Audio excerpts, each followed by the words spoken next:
Hi. So today's movie, I kinda had a hard time putting my thoughts into words on originally.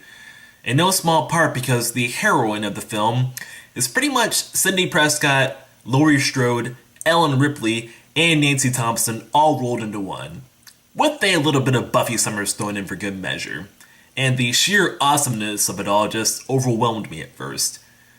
It's kind of like Cabin in the Woods, in which it's billed as a straight-up horror movie, but can easily be seen as a parody of the genre, even though that might not have been the movie's intent. That movie is You're Next / Home Alone, the horror movie. Okay, not quite like that. Welcome to Short and to the Point, where I review movies in 5 minutes or less, or your money back. Now, I enjoyed this movie, thanks to our heroine, Erin, who was played by Sharni Vinson. She is one of the smarter horror movie characters we've had in a while, thanks to her particular set of skills. Skills I've acquired over a very long career. Skills that make me a nightmare for people like you. Have I mentioned that I'm still looking for a new editor? Anyway, another point in the movie's favor is how the bulk of the movie, it takes place over the span of a single night, and thus, when the action starts to happen, there's never really a dull moment afterwards. And I also liked how the killers in this movie, they're just regular people, that's not really a spoiler. And any injuries that the characters take in this movie, they stick. No one shrugs off any injuries in this movie. When a character gets hurt, they stay that way for the rest of the film, so props for that as well.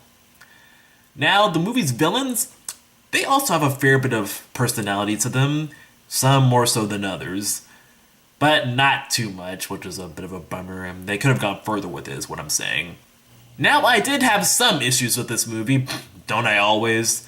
Like, for example, the movie's ending is a little abrupt. Seriously, how many times has that happened this summer?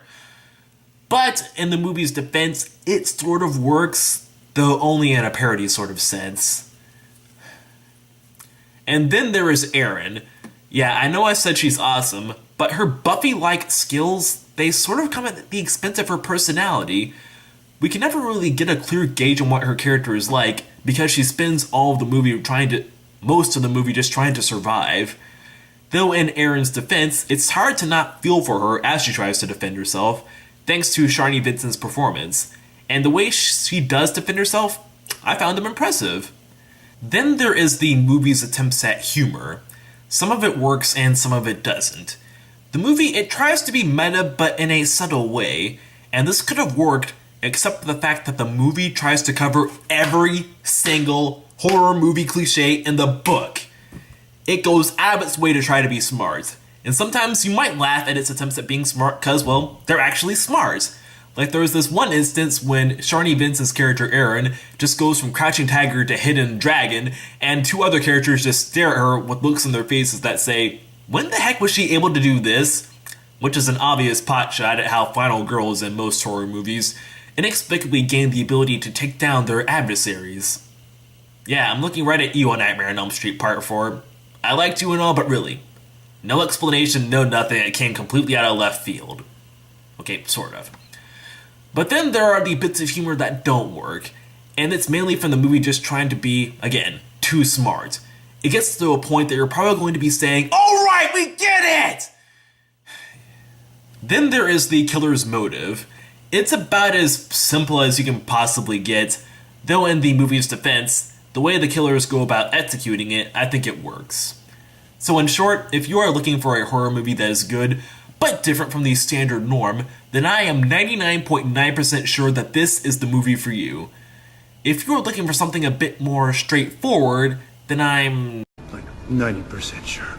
It's an interesting case of what happens when an otherwise unstoppable force meets an immovable object.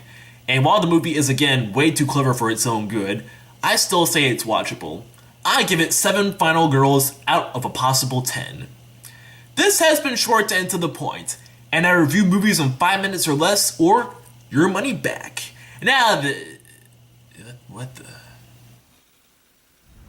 This is... What? This is boring. Delete. Man, what happened?